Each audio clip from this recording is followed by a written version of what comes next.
That was the cleanest game I've seen this offensive line play. They only allowed 4 pressures the entire game. Well, and that's what's really for a Nebraska making offensive line to only allow 4 pressures in a game. What we've been seeing over the last handful of years. This one, especially what happened last week against Michigan State, where Harvard sacked 7 times in that game. Yep. That was an abject disaster. A disaster in that game. Yeah, that's what made the turnovers and the decision making by the quarterbacks even more frustrating. Mm-hmm. It's like, dude, you guys actually have are you so confused by the fact that you aren't rushing around? Like, what's you have time to throw the ball? Shit, I don't remember what color our jerseys are.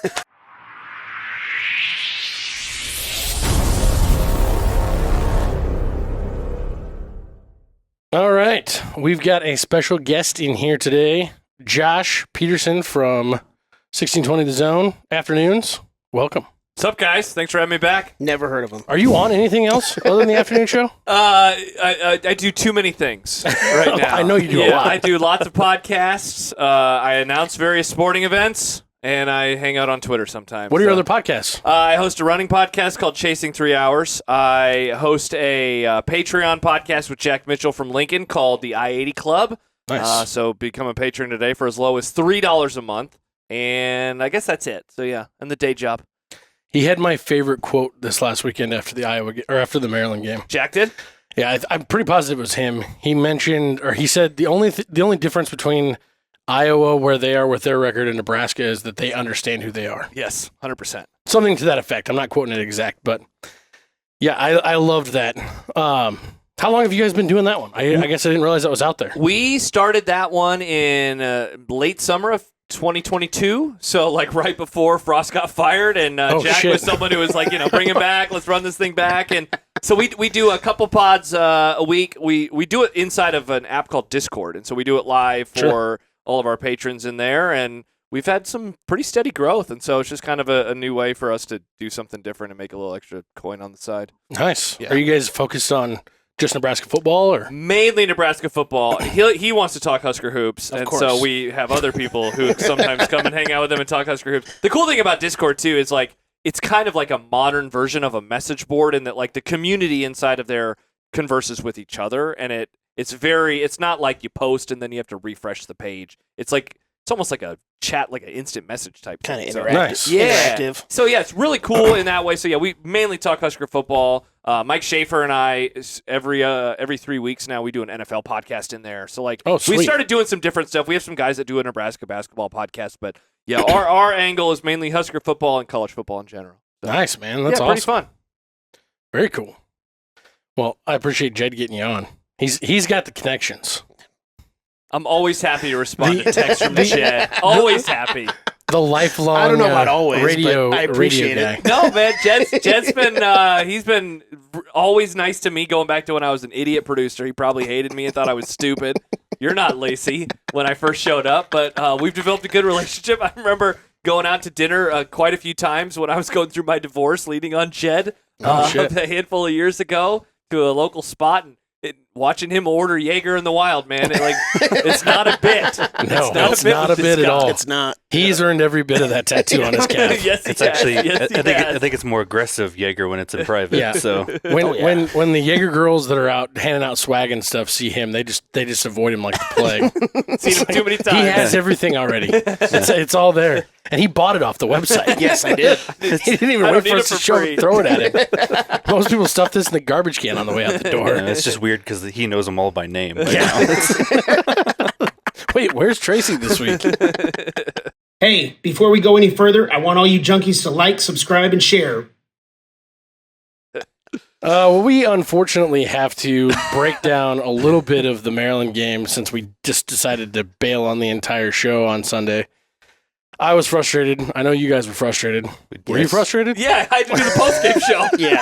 You had to do from the non-normal studio. We were not on 1620 because Creighton played that day, and so we were on News Talk 1290 Coil. It was a shit show. The stuff wasn't working. I couldn't access the phone. It wasn't just the offense that day. You want to know how many times that showed up in the YouTube chat? I'm sure. Oh, wow, it's just like Nebraska's offense. Yeah, it was a bad time. So, yeah, the game was also terrible, too. It's hard to do a call-in show without being able to work the phone. Yeah, so poor Chance had to access. He had to do that. at the, I don't know, maybe 90 minutes in during one of the breaks, he goes, I haven't uploaded a single podcast because he had to be doing all this other crap the whole time. Well, you guys upload little chunks while you're going along, don't you? Correct, yes. I actually was kind of thinking about starting to look at maybe even just doing like half-hour chunks of our bigger shows, because sometimes we get shows going 2+ hours long, and ain't nobody listening to the end of that. No. Sometimes you just can't get us to shut up. That's all it is. That's the thing. There's lots of times where we plan and we're like, let's go like 30, 40 minutes. And then all of a sudden we look down and it's like an hour and 15. It's like, well. It's the ones that we think we're going to go short that we always wind up long. Yeah. Every time we come in here, like 15, 20 minutes tops. Yeah. Okay. Hour and a half later. Because we do shit like this and avoid talking about the crap game. Yes. Is there anything to even talk about outside of turnovers and then some turnovers? I think we had a couple turnovers, and then there were some turnovers. You forgot one. Oh, there was a turnover. Yeah, there's another one. No, the one thing that I was going to start with on this game is the offensive line. Mm-hmm. I thought that was, and I felt amazing because I said that to you guys on Sunday. I thought when Rule backed it up on Monday in his press conference, that was the cleanest game I've seen this offensive line play. They only allowed 4 pressures the entire game. Well, and that's what's really for a Nebraska making offensive line to only allow 4 pressures in a game. What we've been seeing over the last handful of years. This one, especially what happened last week against Michigan State, where Harburg sacked 7 times in that game. Yep. That was an abject disaster. A disaster in that game. Yeah, that's what made the turnovers and the decision making by the quarterbacks even more frustrating. Mm-hmm. It's like, dude, you guys actually have are you so confused by the fact that you aren't rushing around? Like, what's you have time to throw the ball? Shit, I don't remember what color our jerseys are. I don't know what to do with my hands. It's like a basketball player gets it down low and there's no one around him, and then they end up bricking the layup. And it's like, yeah. It was the same type of deal. But I love the fact that it seemed like we were getting a lot of push on the left side, running the ball. They were very, very comfortable behind Jenkins and Prohaska. It seemed like. Ben Hart, again, I bashed the shit out of him prior to this season. I got to keep giving him props every show. He's been a dude that I've ridden hard the last 2 years as just being terrible. He's been our best offensive lineman this year. What do you think about that? We have not really said his name a whole lot this season in a negative capacity. Yeah. And it's so funny. Sometimes you have to have conversations, I think, with different type of people to maybe see things through a different lens. And so I'm hearing you say that, and it's like, wow, you know what? We have not really brought him up in that negative way like we have some of the other guys this year. I continue to be impressed, at times with not at times. I really like Emmett Johnson. And again, he ran the ball well, and it makes it all the more frustrating. I've been begging for them to give him 20 carries for 3 weeks now, and at least he got close to that number. He had 17, and he, again, the thing that I love about him, and I'm a broken record on this, is that his yards per carry average is very good. It's always around 5, but his long is never insane. It's the week it was 29 yards, right? Yep. And that was on the last drive of the game. So you're talking about a player who has consistent yardage on almost every single carry. And again, that's what makes the last drive and what happens at the very, very end of the game so frustrating. We talked about this in the last show about the offensive line and how, it's very easy to criticize the offensive line because over the last handful of years, that's been the punching bag. And this year it's been so much better than what anybody expected going into the season.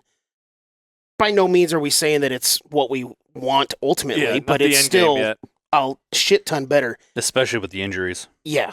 I'm still so confused that knowing what we knew going into the season with Travion Henderson at Ohio State and their offense, just in a general sense, the two running backs and the offensive line returning for Penn State, Blake Corum and the offensive line at Michigan, Braylon Allen, depending on, of course, what kind of offense they were going to be running, but Braylon Allen being Braylon Allen.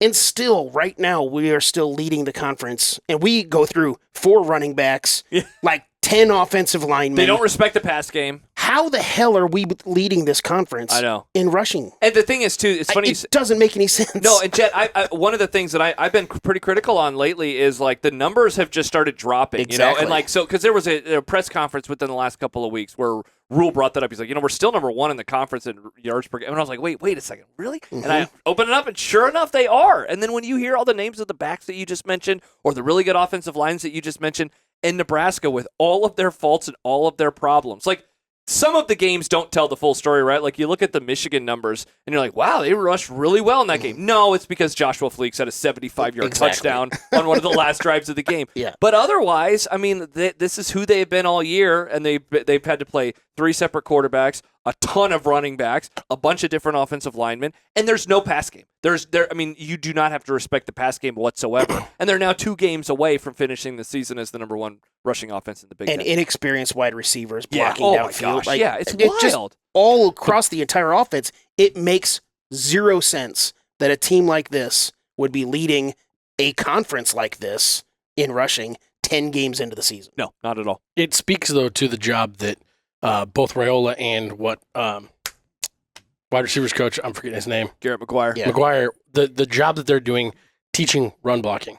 Regardless of whatever else is going on, that shit's locked down, especially by the wide receivers. Some of what we're seeing from guys like Malachi Coleman, I know I say his name every fucking week, but the young guys that we have out there that are blocking downfield and opening those bigger holes, because like you just mentioned, Josh Fleeks for 75 yards, how many games do we have where we don't have at least multiple, 1, 2, 3, 4 explosive plays, 25 yards plus in the run game?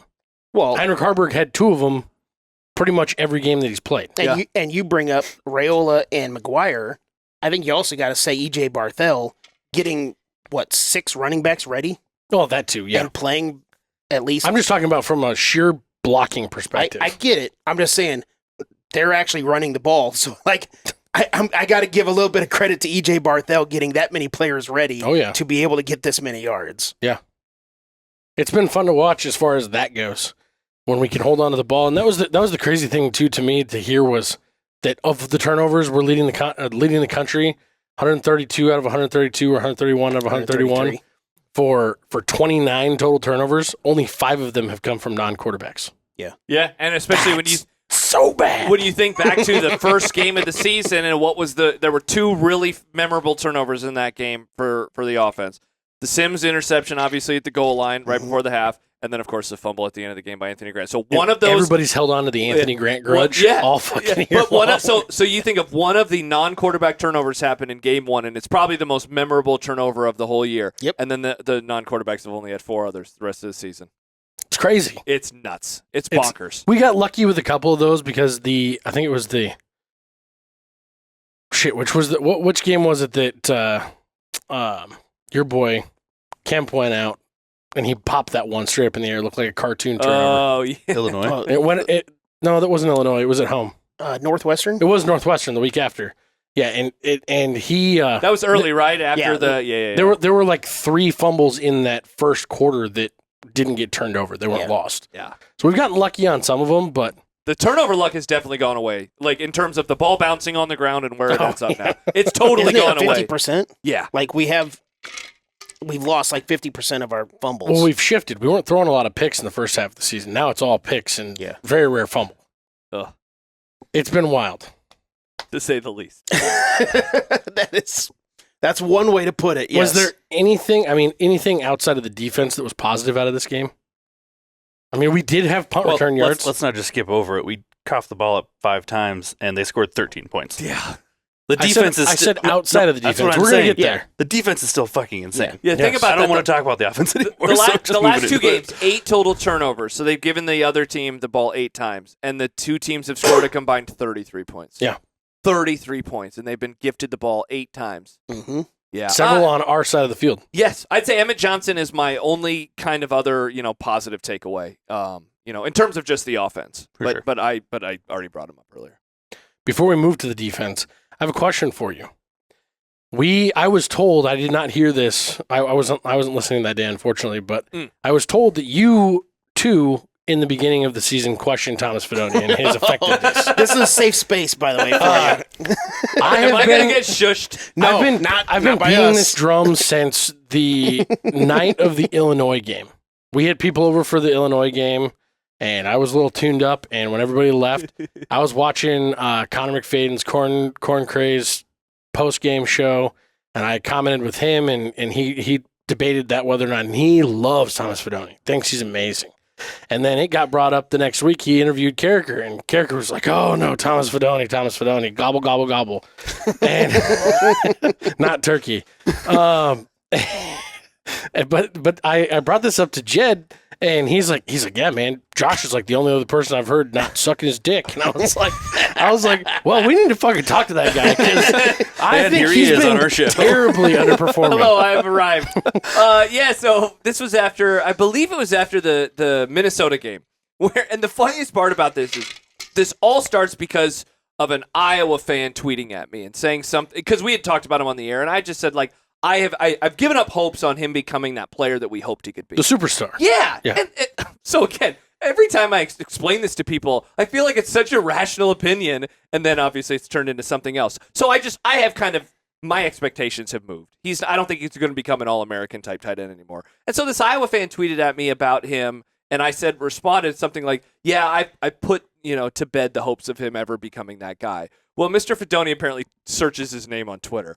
Because I am calling I'm calling a soccer game later that night, and I open it up at my phone at halftime. I'm like, why do I have so many mentions right now at 7:30 on a Friday? I'm like genuinely confused as to why this would happen. And I end up finding out, there's a tweet from Thomas Fidone, and it's just a tire fire. So I mute the conversation, so I'm like, I'm not going to see this anymore. So the first time that he scores a touchdown and he does the shush thing, just gets blown up. Everyone's like, he did that to you. And he basically says after the game, "Yeah, I did." He doesn't name me, but yeah, he did it to me. It's the weirdest thing. It's so odd. And so then this caller called into our show within like 2 weeks after that, and he was like, he wanted me to apologize, and I was like, "For what? I don't think he's going to be an All-American. I think he's good." And I think the guy was caught off guard because he didn't know what I said. He thought that I said he sucks. I just said I don't think he's going to be, the best tight end in the country. And so then he got really, really mad at me, and yeah, it's been odd season. No one really tweets at me anymore though, because he hasn't really caught the ball a whole lot lately. That's my biggest thing is I wasn't trying to say that he's terrible by any means or that he's a bad tight end. Exactly. Blah blah blah blah blah. He's an average tight end. He's just an average he maybe tight end. even is slightly above average, but for everything he was built to be coming in, and that's what it is. And he's had a bunch of injuries and all of these different things that have not allowed him to play for a lot before this. I think it kind of pussified him. He doesn't like to take hits.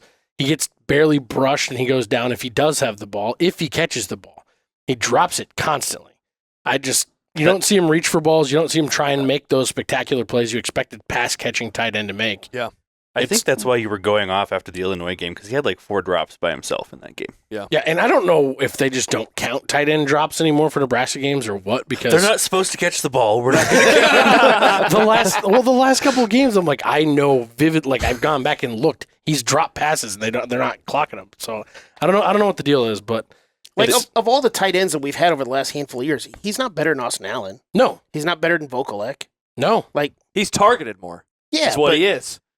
And so it's obvious that not to do the whole roommate bit, but it's obvious that them being roommates is like it's a positive, but it's also a negative for the offense because it seems like all these interceptions that Harburg has thrown lately, he's airmailing Fidone and they're just going right over his head. And with how big Fidone is, how the hell do you airmail him? Yeah, exactly.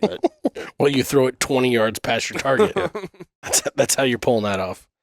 On to the defense, Matthew. I'll let you go. No, I already said my piece. They were fucking amazing. I don't know how you give. They had 3 takeaways. Also that, but I don't know how you give Maryland the ball that much and they come away with 13 points for a game. Yeah. Especially, we talked in our last show about how much we were worried about Maryland being able to pass the ball on us. Yep.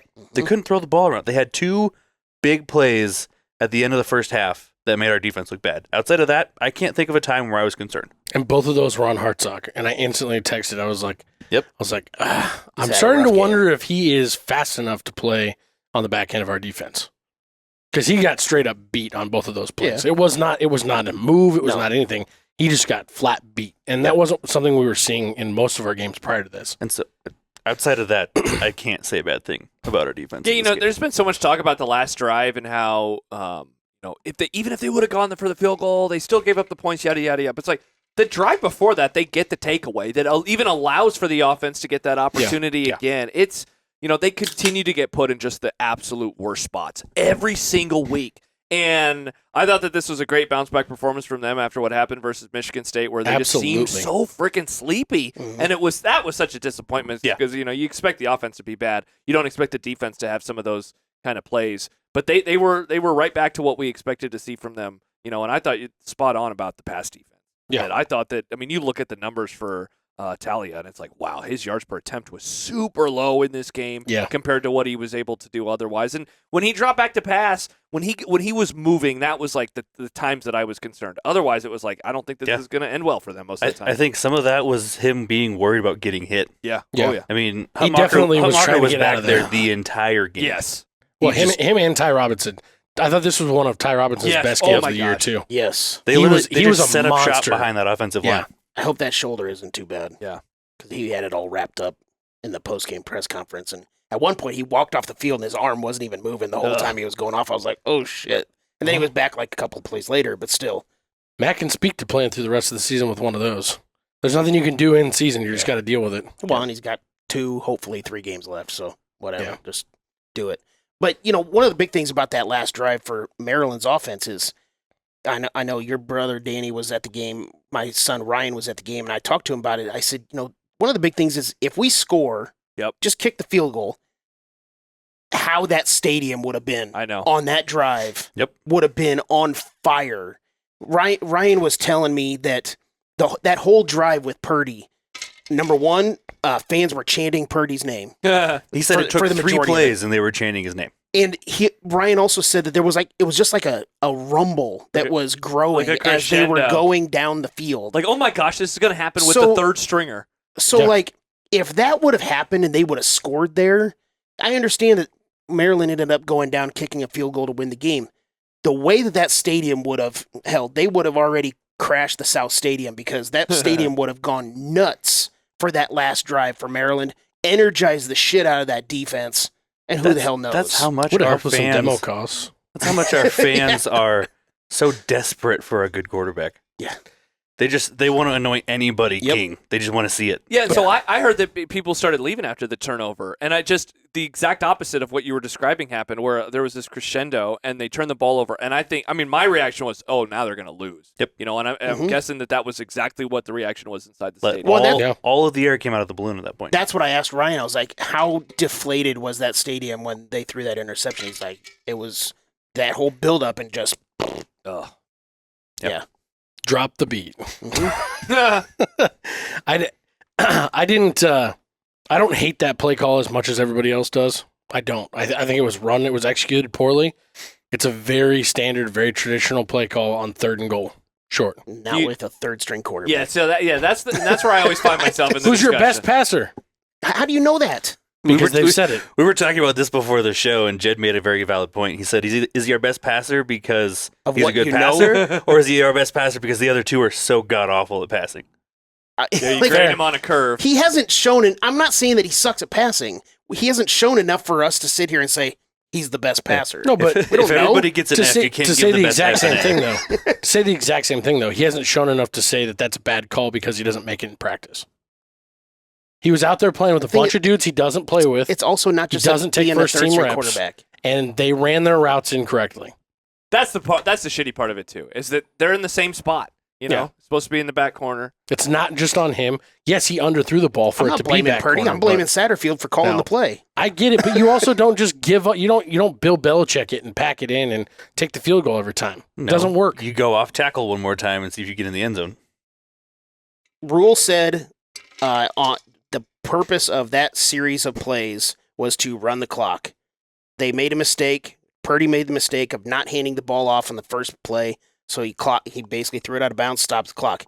If your purpose is to run clock, then on the 3rd down also, you do not throw a pass for any reason whatsoever, because even if it's in the back pylon and it goes out of bounds and it's incomplete, the clock stops. Is the purpose of playing a football game to run clock or to score points? In that situation, it's to run clock. Score points, run clock, put the best part of your team on the field. That's the defense. You want to talk about trust as far as 3rd-string quarterback, all that stuff? You trust that defense. I'm with you, but they got the chance to make a stop right after that, and they didn't. You're right, but I'd rather have us put the defense out there with a lead than with a tie game. I just don't agree. Especially when it's on the 5-yard line. I'd rather see the points on the board. Did you have a take on that? I'd rather see the points on the board called a field goal. Yeah, I think that I think you want to put your team in a spot that gives them the best chance to win, and I think that the best chance to win would have been running the ball, chewing some clock, kicking a field goal. Because if they're down in that moment, let's say it's 10-7, I think there's a very valid discussion to be had of, do you really want to tie the game and then have to go into overtime where you've been pulling teeth all day? That would have been different. But since it was already tied, I was totally good with the idea of I wanted them to go for the field goal. Once the first play and second play went sideways, it's like, just get out of this drive and don't have anything dumb happen. But I also have no trust in the quarterbacks right now. I have no trust in the offense right now. What you were worried about happened. Yeah, exactly. Don't have anything dumb happen. That's about as dumb as it gets. Also, you brought up that this was the best game that the offensive line has played all season. Trust the offensive line. Run another Plus, fucking Johnson play. just had that 29-yard carry, a few plays before. I don't disagree with you, but they were absolutely loading the box down there, and that's all they were trying to do. And they was still get ran the the ball backfield. really well the entire game. Not once they got inside the 10-yard line. Well, try it again. I don't have a problem with that play call if it's in the second quarter, whatever. I don't even have a problem with getting the situation. First down, I would have been okay with it even. In the situation, it was a terrible play call. I don't even have a problem with getting creative, but get creative on the ground. Yeah, yes. the thing that I have disliked about the discussion is that it seems to be this you are aggressive or you are conservative, and I haven't viewed it that way. I didn't think that they were being aggressive. I thought that they weren't being smart, because in that moment it's just about trying to win. And what do you? So it doesn't. The idea of kicking a field goal doesn't mean you're giving up. It means you're trying to win by 3 instead of trying to win by 7 points. I had this conversation with somebody on Saturday, and I brought up situational awareness. It's not just situational awareness of where you're at on the field or what the score is. It's also who you have out there on the field. We've talked about this all season about Satterfield needs to call plays that fit the players that he has out on the field. I don't believe that through all of the stuff that we've had all season, that play in that situation at that spot of the field with the score the way that it is, the time on the clock the way that it is, fit the situation on the field. Fair enough. I don't know. I feel like my whole gut just says they wouldn't have called it if he wasn't used to run it in practice, and I think he just fucked it up.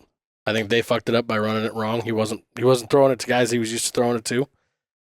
Is what it is, because it's also not a get cute. It's not a get exciting play.